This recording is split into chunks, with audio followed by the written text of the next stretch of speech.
Hello friends, అందరికీ నమస్కారం. భారతీయుడు యూట్యూబ్ ఛానల్కి స్వాగతం, సుస్వాగతం. భోగాపురం క్రెడిట్ ఎవరికి ఇవ్వాలి?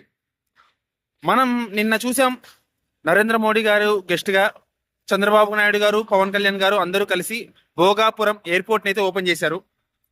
మరి దీని క్రెడిట్ ఎవరికి వెళ్తుంది? దానికి శంకుస్థాపన చేసినటువంటి జగన్మోహన్ రెడ్డి గారికే, పూర్తి చేసినటువంటి చంద్రబాబు గారికే దీని క్రెడిట్ ఎవరికి ఇవ్వాలి అని నన్ను అడిగితే నేనైతే ఒకటే చెప్తాను, ఇద్దరికి వస్తుంది. అటు పూర్తిగా చంద్రబాబు గారికి ఇవ్వడానికి లేదు, ఇటు పూర్తిగా జగన్మోహన్ రెడ్డి గారికి ఇవ్వడానికి లేదు. అది ఒక బాధ్యతాయుతంగా అందరూ కలిసి చేశారు కాబట్టి ఈ క్రెడిట్ సమానంగా అయితే దక్కుతుంది నన్ను అడిగితే మాత్రం. దీనికి మీకు నచ్చచ్చు, నచ్చకపోవచ్చు, కానీ నేనైతే చెప్తాను, జగన్మోహన్ రెడ్డి గారు చెప్పుండొచ్చు, ఇక్కడ బస్ స్టాండ్ కూడా రాదు, ఎయిర్పోర్ట్ ఏమొస్తుంది అని చెప్పేసి అనుండొచ్చు, కానీ శంకుస్థాపన అయితే ఆయన చేశారు. ఇదైతే మనం కాదనలేని వాస్తవం.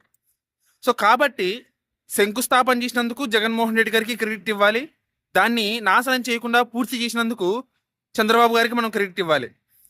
సో కాబట్టి ఈ విషయంలో ఈ ఒక్క విషయం మాత్రం పూర్తిగా ఎవరికి ఇవ్వడానికి అయితే వీల్లేదు.